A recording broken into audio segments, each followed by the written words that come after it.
साथियों, जब भी माननीय अरविंद केजरीवाल जी हिमाचल प्रदेश में आते हैं, ना जाने क्यों कांग्रेस और भाजपा दोनों घबरा जाते हैं।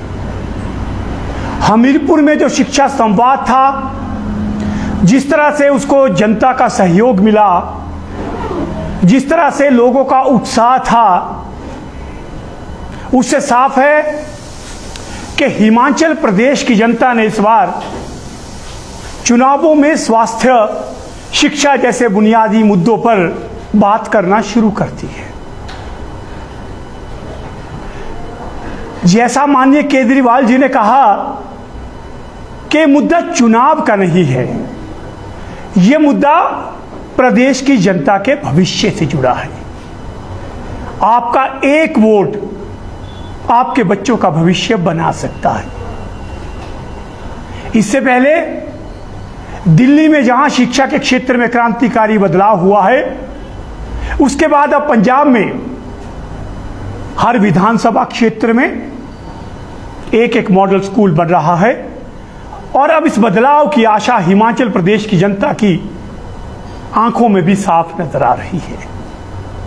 लेकिन बड़ी हैरानी की बात है कि जब भी केजरीवाल जी प्रदेश में आते हैं, शिक्षा की बात करते हैं, तो ना जाने क्यों प्रदेश में जो सत्तासीन भाजपा है, सबसे अधिक परेशानी उनको होती है।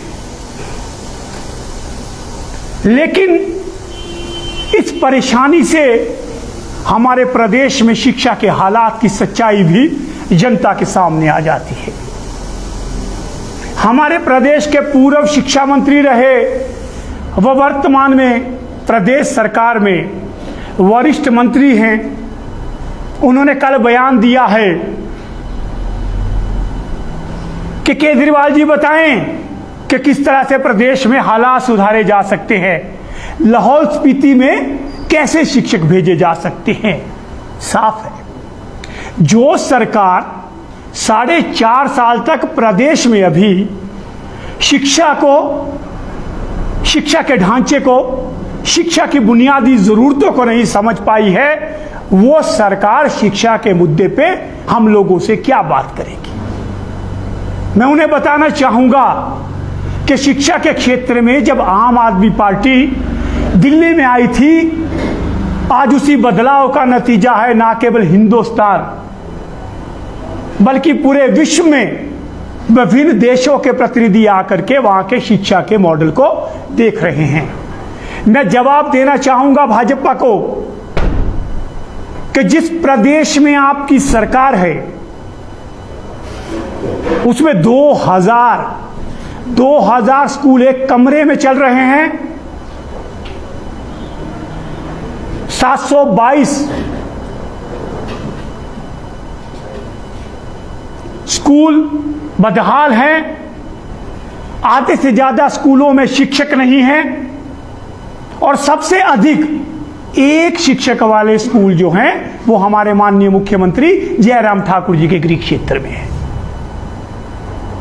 यह सरकार कहती है हम शिक्षा को बढ़ावा दे रहे हैं, तो 154 स्कूलों में ताले क्यों लग रहे हैं? हमारा सवाल है और इस सवाल का हम जवाब मांगते हैं। निश्चित तौर पे इस बार आम आदमी पार्टी स्पष्ट है, शिक्षा के मुद्दे पे चुनाव लड़ेगी, क्योंकि हम राजनीति करने नहीं बल्कि राजनीति को बदलने आए हैं।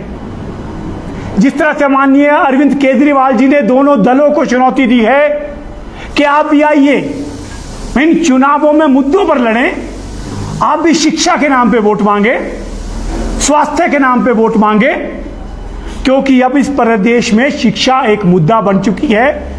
जिस प्रदेश में एक शिक्षक के सहारे 2000 से अधिक स्कूल चलते हो, जिस प्रदेश में एक 70 में 150 स्कूल बंद होते हो, वो सरकार शिक्षा की बात करे तो निश्चित तौर से लोगों को धोखा दे रही है। ये चुनौती है। आम आदमी पार्टी शिक्षा के मुद्दे पे चुनाव लड़ेगी, क्योंकि पूरा प्रदेश एक आशा की नजर से माननीय अरविंद केजरीवाल जी की ओर देख रहा है। जो दिल्ली में जो एक क्रांतिकारी बदलाव शिक्षा के क्षेत्र में हुआ है, उस बदलाव को जनता चाहती है। अगर हिम्मत है तो कांग्रेस और भाजपा इस मुद्दे पे कहीं भी किसी भी प्लेटफॉर्म पर आम आदमी पार्टी से चर्चा कर ले, ये उन पर निर्भर है वो किस तरह से इस मुद्दे पर हमारे सामने आना चाहते हैं।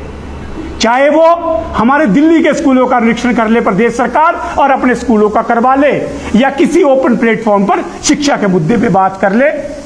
और कल के शिक्षा संवाद से एक बात साफ आ गई है कि प्रदेश में जिस तरह से लोगों में इस शिक्षा व्यवस्था के खिलाफ आक्रोश है, ये आक्रोश मतों में बदलेगा और आने वाले समय प्रदेश में शिक्षा के मुद्दे पे चुनाव लड़कर आम आदमी पार्टी की सरकार बने।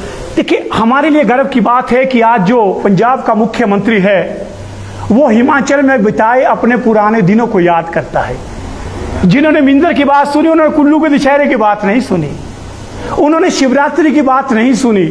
मुझे लगता है इस विपक्ष को मान साहब की भावना को समझना चाहिए, जो प्रदेश की संस्कृति और पुराने समय जो प्रदेश से उनका प्यार था, इतने बड़े पद पे पहुंचने के बावजूद वो हिमाचल के उस दौर को, हमारी उस संस्कृति को, हमारे उन पुराने मेलों को याद कर रहे हैं। ये हमारे लिए गर्व की बात है कि पंजाब के मुख्यमंत्री आज भी हिमाचल प्रदेश से जुड़ी अपनी यादों को ना केवल संजोए हैं बल्कि हमारे साथ साझा भी कर रहे हैं। बाकी विपक्ष का काम क्या है? मात्र ट्रोल करना, क्योंकि विकास के नाम के लिए उनके पास 4.5 साल में बताने को कुछ नहीं है। बुडामल ज्वेलर्स पालमपुर, भरोसा उम्र भर का।